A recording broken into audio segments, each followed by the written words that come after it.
Hello दोस्तों। तो good evening सबको। ठीक है। और आज जो है मैं लाइव क्लास नहीं बना पाया हूँ, इसलिए आपके लिए आपका कीमती समय वेस्ट नहीं हो, इसलिए मैं रिकॉर्डेड क्लास आपको प्रोवाइड करा रहा हूँ। ठीक है। तो शुरू करते हैं टॉपिक कैलेंडर। तो आज का टॉपिक रहेगा अपना कैलेंडर। तो यहाँ से मैं शुरुआत कर रहा हूँ कैलेंडर की। तो कैलेंडर में डिटेल में सबसे पहले बताता हूँ कैलेंडर बना कैसे है, वहाँ से लगाकर अपन एंड तक जाएंगे। तो अलग अलग टाइप में पढ़ाऊंगा मैं आपको कैलेंडर को।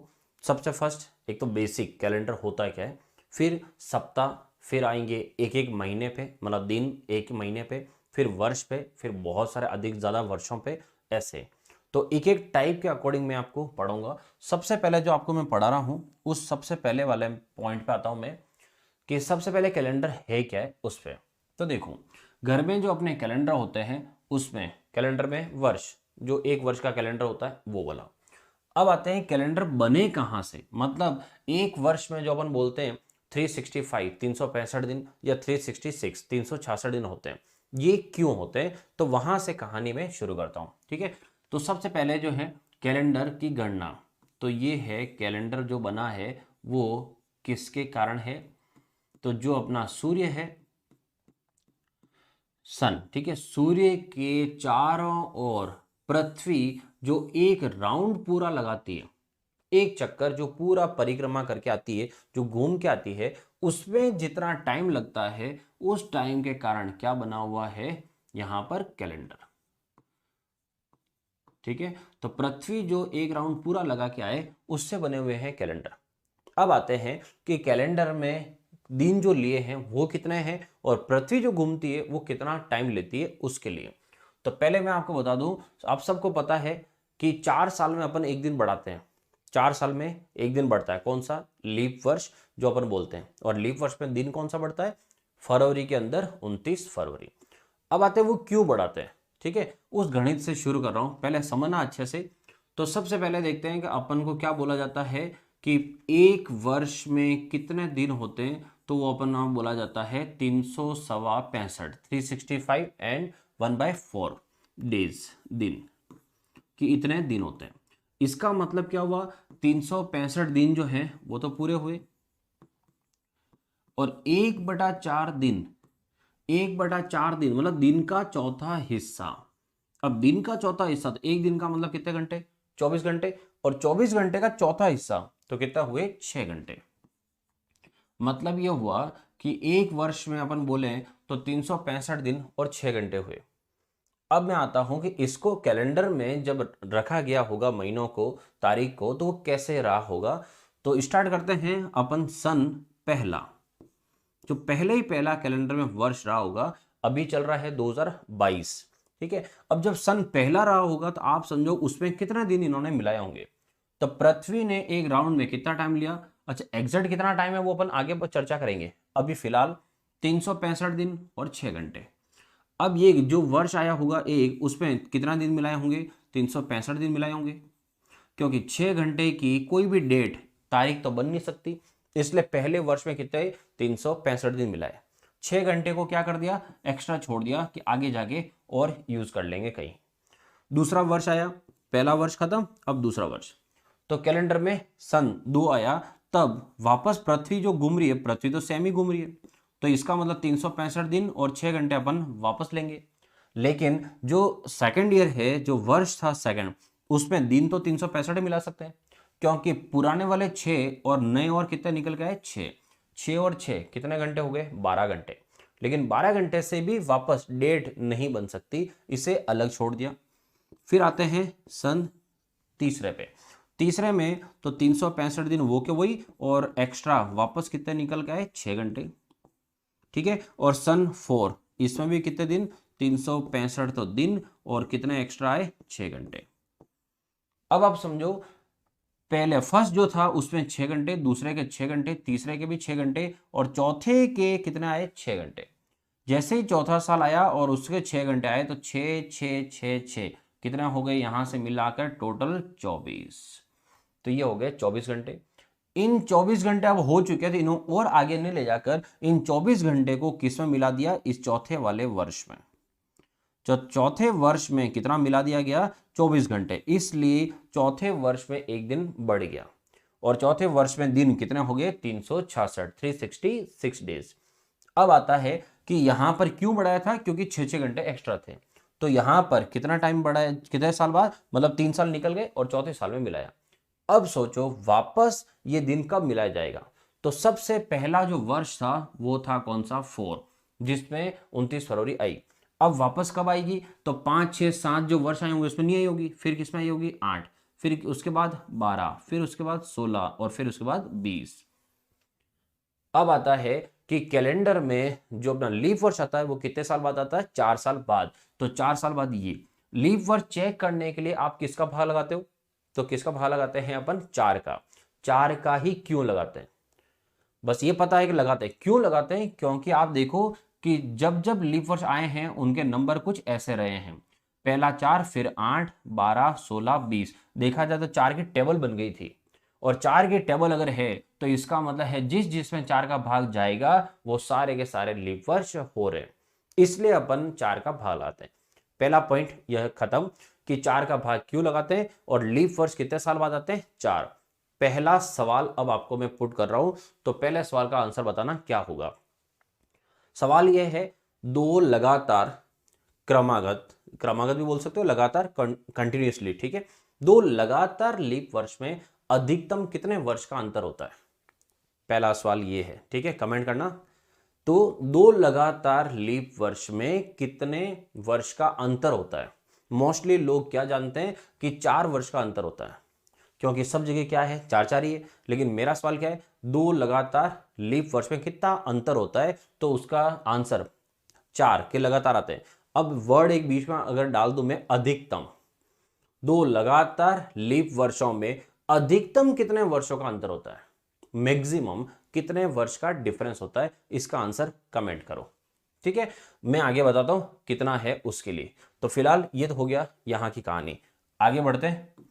अब आते हैं कि 4 किसी भी संख्या में 4 का भाग जाएगा तो लीप वर्ष है। तो अब देखो 1896, 1896, क्या इसमें 4 का भाग जा रहा है, तो क्या इसमें 4 का भाग जा रहा है। तो 4 की एक शॉर्ट ट्रिक होती है कि किसी भी संख्या के लास्ट के 2 अंकों में अगर 4 का भाग जाए, सिर्फ लास्ट के 2 में अगर 4 का भाग जाए तो भाग पूरी संख्या में जाएगा, आपको अलग से पूरा 1896 में लगाने की जरूरत नहीं है।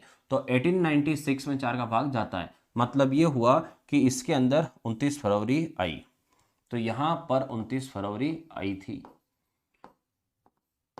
ठीक है। अब वापस 29 फरवरी कब आएगी, पॉइंट को समझना ध्यान से कि मैं क्या बोल रहा हूं, सवाल फिर आगे पूछूंगा आपसे। यहां 29 फरवरी आई, अब पृथ्वी जो घूम रही है वो तो सेम टाइम के अकॉर्डिंग ही घूम रही है, तो 365 दिन पूरे और 6 घंटे जो एक्स्ट्रा चल रहे थे। अब आते हैं 6 घंटे एक्स्ट्रा के चक्कर में 4 साल होंगे, और 4 साल बाद सन क्या आएगा, 1900, फिर उसके वापस 4 साल बाद सन क्या आएगा, 1904। जहां पीछे के 2 अंकों में 4 का भाग जाए मतलब वहां 29 फरवरी आती है,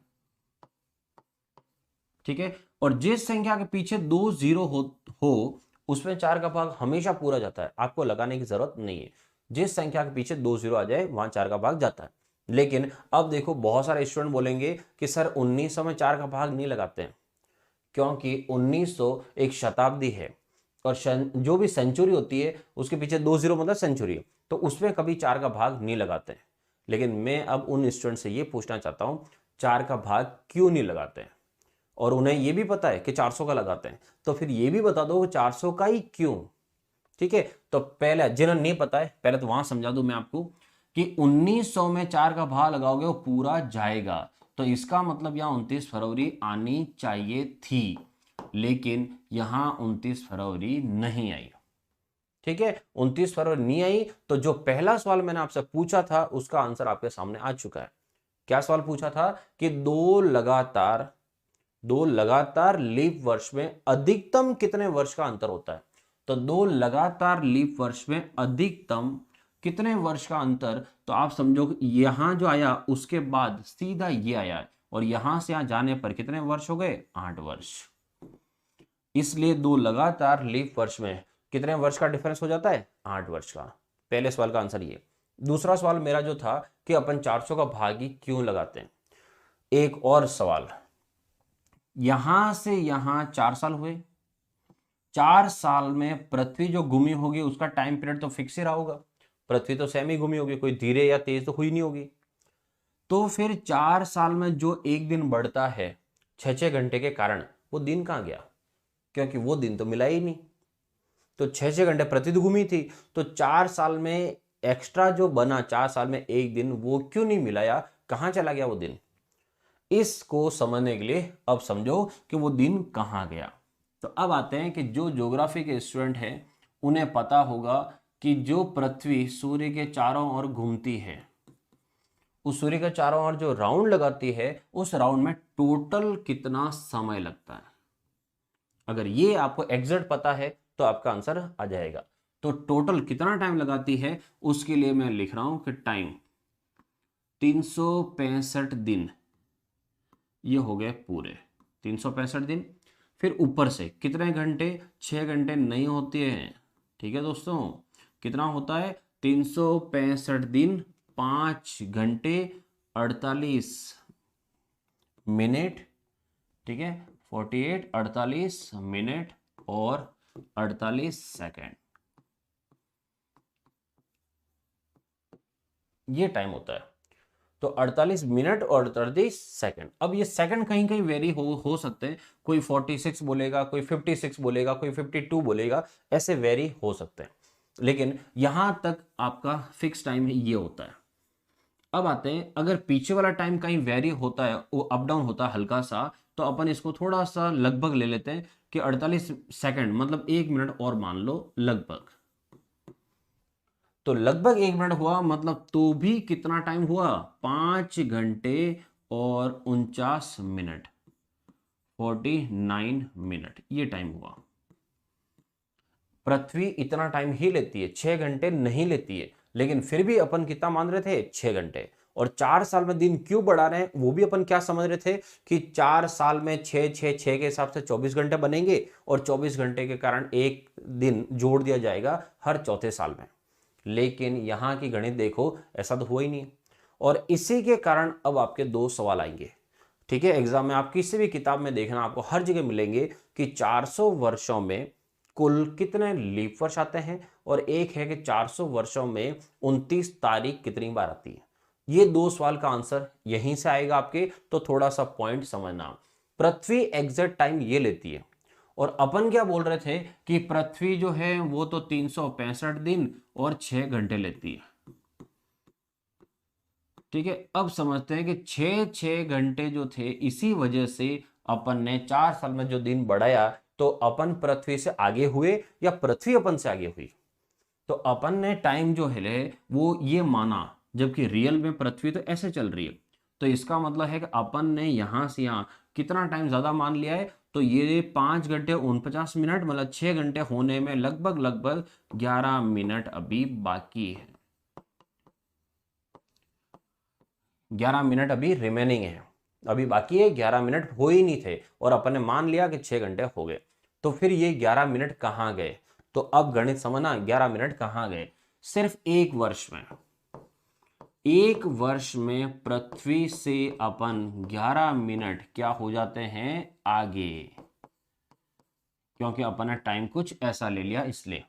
तो यहां पर 1 वर्ष में 11 मिनट अपन आगे हो जाते हैं। तो फिर अभी तो 2022 चल रहा है, फिर तो अपन पृथ्वी से बहुत आगे निकल गए होंगे। तो कैलेंडर वालों ने उसका क्या किया है, उसको कहां एडजस्ट किया है, उस पॉइंट को समझना। तो 1 वर्ष में अपन पृथ्वी से 11 मिनट आगे हुए, तो फिर समझो कि 100 वर्षों में अपन पृथ्वी से कितना आगे निकल गए। तो 1 वर्ष में 11 मिनट, तो 100 वर्षों में कितना आगे निकल गए, तो 11 इंटू 100, और 11 इंटू 100 मतलब कितना मिनट हो गया, 1100 मिनट अपन पृथ्वी से आगे निकल गए। कितने वर्षों में, 100। अब मैं बात करूं अगर कि यहां पर वर्ष जो है वो कितना हो जाए, 400, कितना हो जाए, 400, कि 400 वर्षों में अपन पृथ्वी से कितना आगे निकल गए। तो 100 वर्षों में अपन कितना आगे निकल गए थे, 1100 मिनट। तो 400 वर्षों में कितने, तो इसका 4 गुना और हो जाएगा, तो 1100 मिनट इंटू 4 मतलब कितना हुआ, 4400 मिनट, 4400 मिनट। इतने अपन सिर्फ 400 वर्षों में पृथ्वी से आगे निकल चुके हैं। अब इनको आप घंटे और दिन बनाओ, तो इन्हें भाग लगाओ 60 से, तो 60 से भाग लगाओगे तो यहां मैं कर देता हूं लगभग, ठीक है, एग्जैक्ट नहीं, लगभग जो है वो आएगा 72 आर। लगभग इसलिए बोल रहा हूं क्योंकि लगभग ये 73 के आसपास जाएगा, और कुछ सेकंड के कारण यहाँ वेरिएशन जो होता है उसको 2500 सालों बाद इसको वापस कैलेंडर में चेंजेस आएंगे, इसलिए मैं आपको समझा रहा हूं। फिलहाल आप इतना सा समझो कि यहां पर भाग लगाने से लगभग कितना आता है, 72 घंटे। और 72 घंटे का मतलब कितना हो गया, तो दिन रात में कन्वर्ट कर लो। 72 घंटे तो 24 घंटे का एक दिन रात होता है, तो 72 घंटे का मतलब कितने दिन रात हुए, 3। तो ये होता है कैलेंडर का पूरा बेसिक। यहां तक आपको अगर समझ गए तो इसका मतलब है कैलेंडर आपको समझ आएगा कैलेंडर बना क्या था, कैसे बना इन लोगों ने। तो 72 घंटे 3 दिन, तो 72 घंटे मतलब 3 दिन, कितने वर्ष में, 400 वर्ष में। 400 वर्ष में पृथ्वी से अपन कितना आगे निकल रहे हैं, 3 दिन अपन आगे हो गए। अब इस 3 दिन जो आगे निकल गए उसको भी कहीं कहीं एडजस्ट तो करना ही पड़ेगा, तो उसे एडजस्ट कहां किया है उसके लिए, तो उसे एडजस्ट कहां किया है वो गणित समझाता हूं। तो मैं यहां लिख रहा हूं कि अपन 400 वर्षों में पृथ्वी से 3 दिन आगे निकल गए थे। अब 400 वर्ष देखो, 400 वर्ष कैसे, सन 1 से 100, 101 से 200, 201 से 300 और 301 से 400, ये हो गए आपके 400 वर्ष। 400 वर्ष ये हुए, इसमें 3 दिन आगे हैं तो इस 3 दिन को कहीं न कहीं से तो हटाना पड़ेगा। अब आता हूं मैं दूसरा पॉइंट, और जो लीप वर्ष आता है वो कितने साल में आता है, तो लीप वर्ष आता है हर 4 साल में एक बार, 4 साल में एक बार। यहां पर जो आप देख रहे हो 400 वर्ष है तो इसमें बहुत सारे लीप वर्ष आए होंगे। अब आता है, चलो 3 दिन, पहले मैं 3 दिन की बात कर लूं, ये 3 दिन कहां से हटाए, 3 दिन आगे थे वो 3 दिन हटाए, कहां से हटाए, तो 400 वर्षों में कितनी शताब्दियां दिख रही है आपको, शताब्दी किसे कहते हैं, जिस संख्या के पीछे 2 जीरो आए वो शताब्दी होती है। यहां शताब्दियां देख लो कौन सी है, एक शताब्दी, दूसरी शताब्दी, तीसरी शताब्दी और चौथी शताब्दी। कितनी शताब्दियां हुई, 4। 4 शताब्दियों के 3 दिन जो है वो हटा दिए गए। क्यों हटाए गए, क्योंकि अपन आगे निकल गए थे। वापस समझना, 4 जो शताब्दियां पड़ी थी, इन चारों शताब्दियों में से 3 शताब्दी के 3 दिन हटा दिए गए।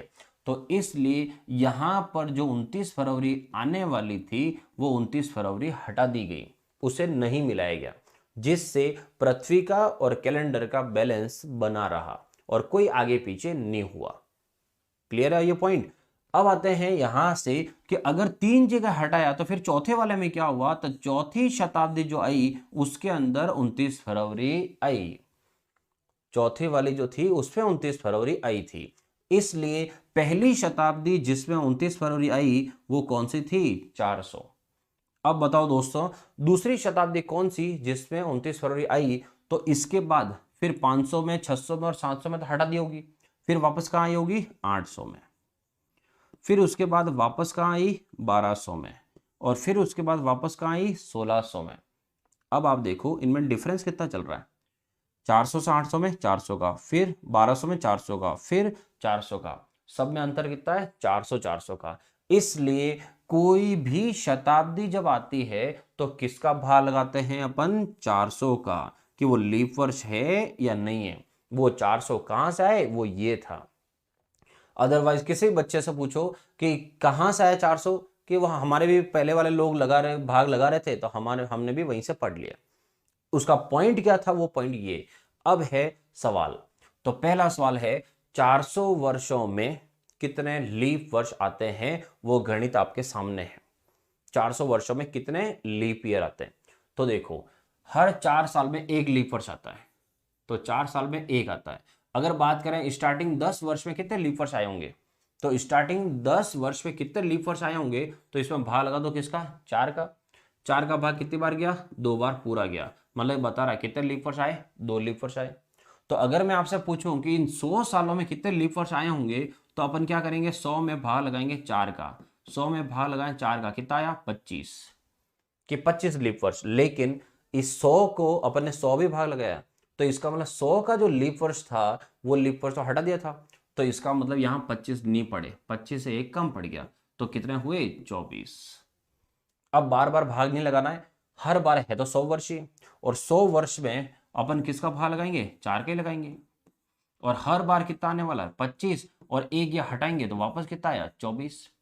थर्ड वाला में भी सेम, ये का ये कितना आया 24, ठीक है। और जो 4 है चौथा वाला, इसके अंदर कितना आएगा, तो इसमें समझना, इसमें 24 नहीं आएगा, इसमें कितना आएगा 25, क्योंकि 24 तो हो ही रहे, लेकिन यहां पर 29 फरवरी आई, इसलिए यहां दिन कितने, यहां सॉरी लीप वर्ष कितने आए 25।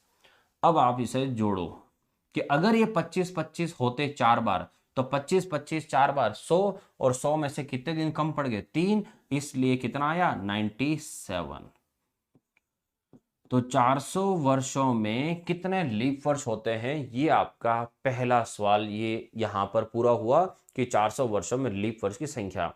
वरना मैं ये चाहता तो आपको डायरेक्ट ही बोल देता, रट्टा मार लेना ये आता है, लेकिन मैंने सोचा कि आपको थोड़ा सा डिटेल में बता दूं कि ये आया कहां से है, ठीक है। तो 400 वर्षों में कितने लीप वर्ष आते हैं, 97 लीप वर्ष होते हैं।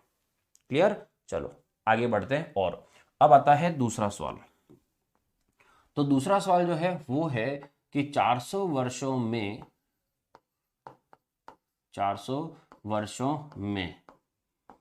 29 तारीख कितनी बार आती है, 29 तारीख कितनी बार आती है।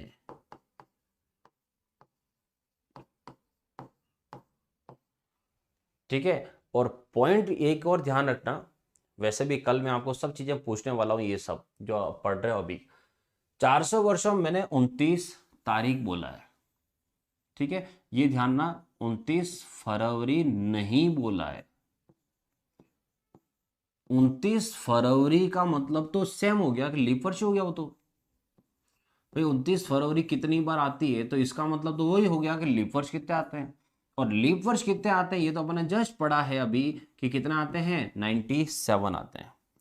तो लीप वर्ष 97 आते हैं। अब आपको मैं पूछ रहा हूं 29 तारीख कितनी बार आती है। ये 2 सवाल अक्सर एग्जाम में पूछे जाते हैं। और 400 ही क्यों पूछते हैं किसी स्टूडेंट से, या कहीं पर भी आप पढ़ते हो पूछना 400 ही क्यों, 500 क्यों नहीं, 600 क्यों नहीं पूछता है। क्योंकि ये जो सेटलमेंट किया था, इतनी देर जो मैंने आपको चीजें पढ़ाई थी वो इसलिए पढ़ाई थी कि ये सेटलमेंट जो था 3 दिन वाला, उस 3 दिन का सेटलमेंट कितने सालों में हुआ था, 400 वर्षों में। इसलिए हर बार कहां पूछा जाता है, 400 वर्षों में पूछा जाता है कि 400 वर्षों में 29 तारीख कितनी बार। अब आते हैं इस सवाल का आंसर। देखो, जो अपने कैलेंडर में वर्ष होता है पूरा, उस वर्ष में कितने महीने होते हैं 12, ये 12 महीने। इन 12 महीनों में कितने महीने ऐसे हैं जिसमें 29 तारीख फिक्स से आती ही आती है। कितने महीने ऐसे हैं जिसमें 29 तारीख फिक्स है कि आएगी ही आएगी। अब समझो, तो 29 तारीख तो हर महीने आती है मेरे भाइयों, सिर्फ फरवरी का महीना छोड़ दो, क्योंकि फरवरी में कभी आती है कभी नहीं आती है, लेकिन बाकी सारे महीनों में तो आती है। तो इसका मतलब कितने महीने हुए ऐसे, ऐसे हुए 11 महीने। इन 12 महीनों में से 11 महीने ऐसे होते हैं जहां 29 फरवरी आती है। तो इसका मतलब हुआ कि 29 फरवरी एक साल में 11 बार तो फिक्स है, आएगी ही आएगी। ठीक है, और दूसरा महीना इधर वाला ये कौन सा है, फरवरी। तो फरवरी के महीने में कभी 29 फरवरी आती है और कभी नहीं आती है, तो इसको फरवरी को अपने साइड में कर दिया। अब सवाल कितने वर्षों का है, 400। ये कितने की बात हुई है, सिर्फ एक वर्ष की। तो मैं आपको बताऊं कि 400 वर्षों में, तो 400 वर्षों में गणित कितनी जाएगी उसके लिए, तो एक वर्ष में 11 बार, तो 400 वर्षों में क्या हो जाएगा, तो 400 वर्षों में 400 इंटू 11 बार। तो एक वर्ष में 11 बार है, तो 400 वर्षों में कितना हुआ, 400 इंटू 11 बार हुआ। तो 400 इंटू 11 करो, कितना आया 4400 बार। कितनी बार? 4400 बार। किसके अंदर ये आंसर? अभी 11 महीनों में। अभी अपना फरवरी इधर साइड में है। तो अब पता करते हैं कि 400 वर्षों में हमने उधर तो पता कर लिया, अब पता करते हैं फरवरी के अंदर 29 तारीख कितनी बार आएगी। 400 वर्षों में फरवरी के अंदर 29 तारीख कितनी बार आएगी? तो सीधा सा सवाल हुआ कि 400 वर्षों में जितने लीप वर्ष आएंगे उतनी फरवरी आ जाएगी 29। और 400 वर्षों में कितने लीप वर्ष आएंगे? ये रही लाइन। 400 वर्षों में कितने लीप वर्ष आएंगे? 97। तो इसका मतलब 97 लीप वर्ष आएंगे, तो उन 97 वर्षों में 29 तारीख आएगी। तो फरवरी के अंदर 29 तारीख जो आती है 400 वर्षों में, वो कितनी बार आती है? तो 29 फरवरी जो आती है वो आती है 97 बार। ठीक है, ये 29 से आप कंफ्यूज मत हो जाना और कि 29 क्या है। फरवरी के अंदर 29 तारीख कितनी बार आती है? तो फरवरी के अंदर 29 तारीख आती है 97 बार 400 वर्षों में। तो अपना फाइनल आंसर जो हुआ वो क्या हुआ? तो यहां तो 97 बार और बाकी जो 11 महीने हैं उसमें 4400 बार, मतलब दोनों को मिलाकर अपना आंसर देखा जाए तो 4497 बार। ये होता है इसका आंसर 4497। ठीक है, सवाल तो छोटे ही थे लेकिन समझाने के लिए मैंने आपको डिटेल पढ़ी है। हो सकता है बहुत सारे कहीं बोर नहीं हो जाए यूं कि डिटेल इतनी की कहाँ जरूरत थी। बस इच्छा हुई मेरी कि आपको हर चीज पूरी डिटेल में पढ़ाऊं, इसलिए मैंने पूरा पढ़ा दिया। ठीक है, आगे बढ़ते हैं। चलो दोस्तों, अब आते हैं, ये तो था 2 सवाल और आगे एक सवाल और बताया था, थोड़ा सा मैं आपको वापस बता दूं ताकि कहीं भूल नहीं जाओ आप। क्या पढ़ाया है अब तक? मैंने बोला था 2 लगातार लीप वर्षों में अधिकतम कितने वर्षों का अंतर होता है? तो उसका आंसर क्या रहेगा? 8 वर्ष। जो लीप वर्ष होते हैं उन्हें चेक करना हो तो जो सिंपल नॉर्मल जो वर्ष होते हैं उसमें किसका भाग लगाते हैं? तो उसमें भाग लगाते हैं 4 का। अगर कोई शताब्दी हो तो शताब्दी है उसको लीप वर्ष चेक करना है तो किसका भाग लगाएंगे? 400 का। क्यों लगाते हैं वो सब डिटेल पढ़ चुके हो आप। फिर आया था 400 वर्षों में 29 तारीख कितनी बार और 400 वर्षों में लीप वर्ष कितनी बार। ठीक है, ये पढ़ चुके अपन। अब आता हूं मैं आगे। अब है सबसे मेन एक पॉइंट और जो अपन पूरे टॉपिक में पढ़ेंगे, वो है सप्ताह। ठीक है, वीक। और सप्ताह जो होते हैं, सप्ताह में कितने दिन होते हैं? तो आपको पता ही है कि सप्ताह में कितने दिन होते हैं? 7 दिन। अब है यहाँ का पहला सवाल जो मैंने इंस्टा पे वगैरह डाला था, वहां बहुत अलग अलग तरीके का आंसर भी आए लोगों के। मैंने ये पूछा था कि सप्ताह का पहला वार कौन सा होता है? सप्ताह का पहला वार कौन सा होता है? ठीक है, सप्ताह का पहला वार कौन सा? तो कहीं कहीं इसका आंसर क्या है? कोई सोमवार देगा और कहीं कहीं इसका आंसर क्या आएगा? रविवार आएगा। तो सोमवार है या मंगलवार है? तो इसके लिए आप चलो कि कैलेंडर की शुरुआत कब हुई, वहां पर चलते हैं। तो कैलेंडर की शुरुआत मतलब 1 जनवरी सन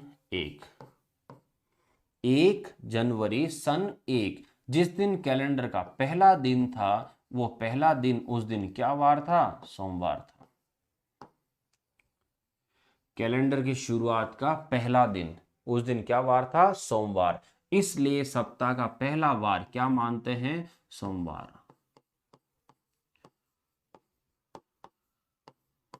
कि सप्ताह का पहला वार क्या रहेगा? सोमवार।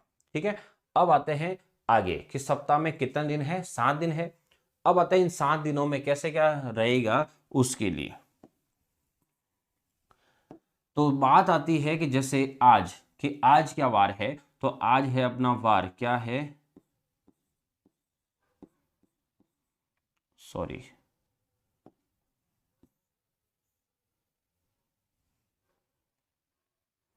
अच्छा सही लिखा था मैंने, हाँ सही लिखा था। तो आज का वार अपना क्या है? मंगलवार। चलो तो मंगलवार। अब है, आज मंगलवार है तो बताओ कि मंगलवार से 5 दिन पहले कौन सा वार गया?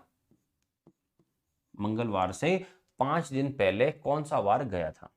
एक।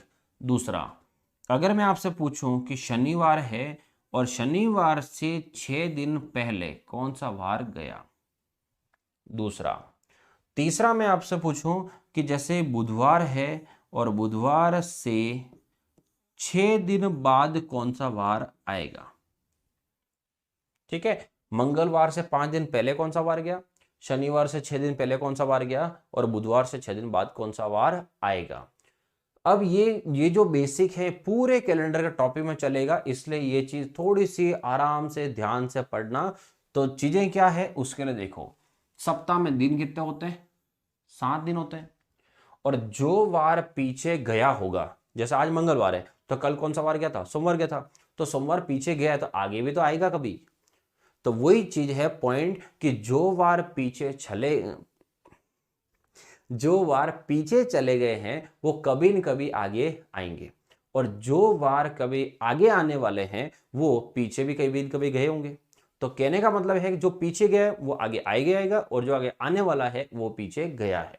तो अब है पॉइंट कि आपको मंगलवार से 5 दिन पीछे गिनना हो तो आप गिन के देखो, पीछे रिवर्स गिनने में हमेशा टाइम ज्यादा लगता है, जबकि आगे गिनने में टाइम ज्यादा नहीं लगता है। ये चीज आप खुद करके देख लो एक बार। तो 5 दिन पीछे जाओ तो एक चीज ध्यान रखना, 5 दिन पीछे मैं जाऊंगा और वहां जाके जो वार मैं निकालूंगा वही वार मेरा आगे भी तो कभी न कभी आएगा। जब पीछे जाके निकालना और आगे आने वाला तो मैं पीछे क्यों गिनूं फिर। तो इसलिए क्या ध्यान रखो, सप्ताह में 7 दिन है, जो वार 5 दिन पीछे कभी गया होगा वही वार आगे कब आएगा, तो आप क्या करना, 7 की जोड़ी बना लो। 7 की जोड़ी मतलब पीछे 5 दिन हो गए हैं तो आगे उसको आने में 2 दिन बाकी है, 2 दिन बाद आपका वही वार वापस आने वाला है, इसलिए पीछे जाने की नौबत नहीं आएगी। सीधा 2 दिन बाद वाला वार निकालो, वो वार क्या है। तो मंगलवार के बाद 2 दिन गिनो, मंगलवार के बाद, ठीक है। तो मंगलवार के बाद बुधवार, और बुधवार के बाद क्या आया, गुरुवार। मतलब इस सवाल का आंसर क्या है, गुरुवार। ध्यान ना, दूसरा दिन गिनना है ना कि 2 दिन के आगे निकल जाना है। मंगलवार के बाद बुधवार और बुधवार के बाद गुरुवार, दूसरा वाला दिन। अब आप पीछे गिन के देखो 5 दिन तो भी वही आएगा, पीछे गिनते हैं। तो मंगलवार से पीछे गया होगा सोमवार, सोमवार से पीछे रविवार, रविवार शनिवार, शनिवार से शुक्रवार, शुक्रवार से पीछे क्या गया होगा, गुरुवार। आ रहा गुरुवार। अगले का आंसर देखो, शनिवार से 6 दिन पीछे जाके देखो क्या वार गया होगा। तो शनिवार से 6 दिन में पीछे जाके देखूं क्या वार गया होगा, तो इसका मतलब है मैं 6 दिन पीछे जाऊं, इससे अच्छा है कि मैं 7 की जोड़ी बना दूं। प्लस माइनस नहीं देखना, संख्याओं को समझना सिर्फ कि 6 दिन पीछे अगर जाना है तो 7 की जोड़ी बनानी हो तो आगे कितना आएगा, 1 दिन।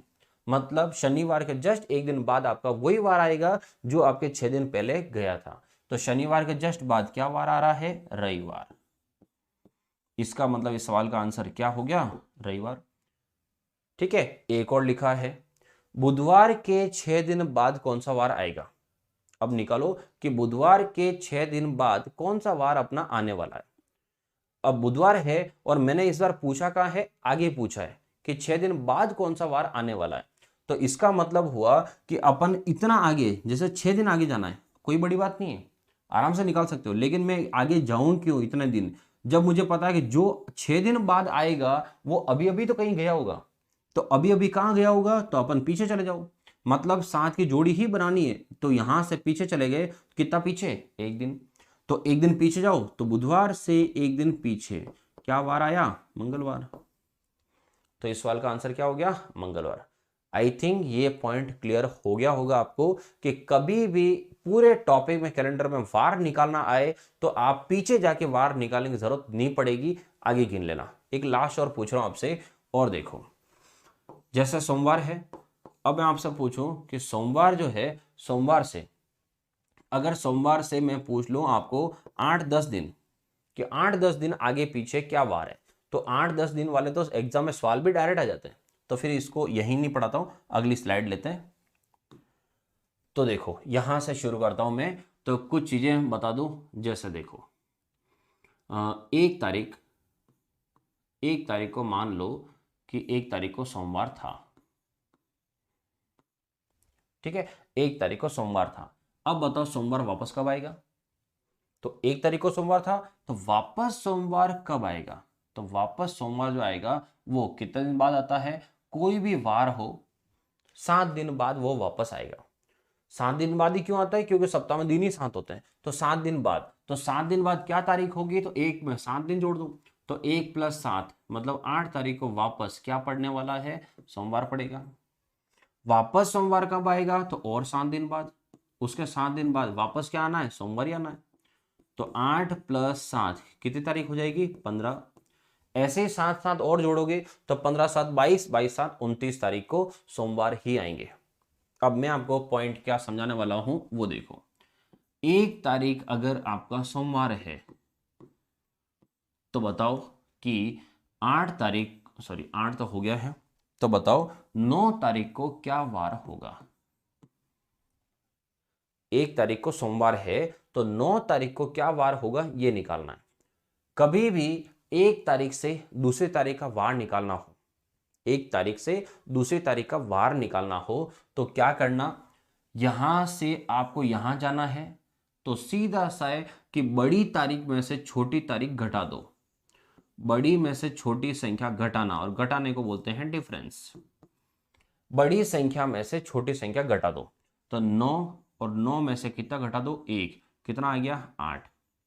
इसका मतलब इन दोनों दिनों में डिफरेंस जो आ रहा है वो डिफरेंस कितने दिनों का आया? 8 दिन का। मतलब बीच में 8 दिन का फर्क आ रहा है। तो सोमवार 1 तारीख को था, लिखा यहीं से मैंने, आप सबको आंसर भी पता है। क्या आंसर है? 1 तारीख को सोमवार है, 8 तारीख को सोमवार ही आएगा। तो मैंने पूछा 9 तारीख, तो 9 तारीख क्या आना चाहिए? मंगलवार आना चाहिए। लेकिन एक तरीका तो ये, लेकिन इस तरीके पे जानना नहीं, अपन को प्लस प्लस करना पड़ जाएगा। आपको डायरेक्ट तरीका बता रहा हूं। किसी भी 1 तारीख से दूसरी तारीख जाना है तो आप क्या करो, सबसे पहले उसका अंतर निकाल दो। फिर जितने दिन आते हैं उन दिनों में आप देखो कि 8 दिन बाद अगर आपको वार निकालना है तो 7 दिन में तो वार वापस रिपीट हो जाता है। कोई भी वार 7 दिन बाद वापस वही आता है। तो इसका मतलब है कि सोमवार जो है वो सोमवार तो 7 दिन बाद वापस आ चुका होगा। तो वापस जब सोमवार आ चुका तो आपने फालतू गिनने ही क्यों उसको? क्योंकि जब सोमवार ही आ रहा है तो बार बार फिर तो अपना टाइम वेस्ट कर रहे हैं अपन। तो क्या करना है आपको, इसमें सप्ताह में होते हैं 7 दिन, उसका भाग लगा दो। कितने भी दिन हो चाहे उसमें किसका भाग लगा दो? 7। और 7 का भाग लगा के आपको क्या ज्ञात करना है? शेषफल, कि कितना बचा हुआ है। सिर्फ बचा हुआ कितना है? 7 का भाग 8 में लगाओ, एक बार पूरा गया, हटा दो वो दिन। मतलब आपका सेम वार आ चुका है तो उन्हें हमें नहीं गिनना, इसलिए हटा दो। बचा कितना है? 1। तो 1 बचा है, मतलब 1 दिन आपका शेष रह गया है। ठीक है, थोड़ा आराम से समझा रहा हूं इसलिए थोड़ा सा टाइम लगे तो ध्यान रखना, चीजें समझ के करना। 8 दिन, उसमें से भाग लगा दिया, कितना बच गया? 1 दिन। ये आपको क्या बता रहा है? ये आपको चीज समझा रहा है कि जहां जिस वार से आपने शुरू किया था, जिस वार से आपने शुरू किया है वहां से अब आप 1 दिन आगे निकल चुके हो। जहां से शुरुआत हुई है वहां से 1 दिन आगे निकल चुके हो। इसका मतलब आपका आंसर जो आएगा वो सोमवार से 1 दिन आगे का आएगा। और सोमवार से 1 दिन आगे क्या वार पड़ने वाला है? मंगलवार। तो इस सवाल का जो आंसर है वो क्या है? अपना मंगलवार। तो सवाल का आंसर है मंगल। ठीक है, तो चीजें बहुत छोटी है और आप सबको आती है, मुझे पता है। ठीक है, आप सब होशियार हो, आप सबको आती है। तो देखो, ये तो हो गया यहीं तक। अब आंसर आते हैं कि मतलब दूसरा सवाल आए उसे कैसे करना है। तो सवाल है अगला आपके लिए, आज से 10 दिन बाद क्या वार है? आज से 10 दिन बाद क्या वार है?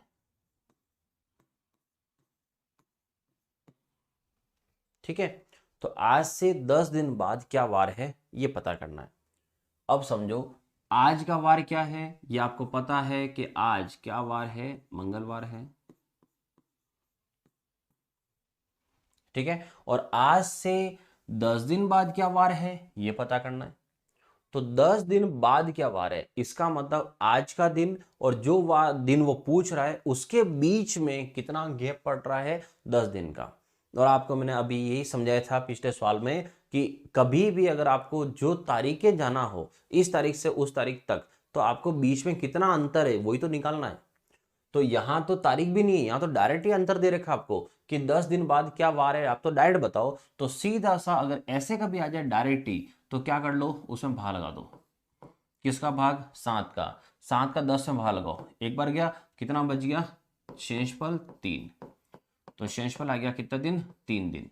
इसका मतलब हुआ कि आपको 3 दिन, आप आगे बाद में पूछा तो आगे चले जाओ ना, पहले पूछा तो पीछे चले जाओ। तो इसका मतलब है आपको बोला है 10 दिन बाद, मतलब 10 दिन बाद जाओ या 3 दिन बाद जाओ, आपका आंसर एक ही आएगा। तो यहां पर लिखा हुआ है क्या? मंगलवार। और मंगलवार से कितना दिन आगे जाना है आपको? 3 दिन। तो मंगलवार से 3 दिन आगे क्या वार पड़ेगा? तो बुधवार, गुरुवार, शुक्रवार। आंसर क्या आया? शुक्रवार। सवाल खत्म। ठीक है, अगला सवाल देखो। अगला सवाल है जो ऑलरेडी एक एग्जाम में आ चुका है कि आज से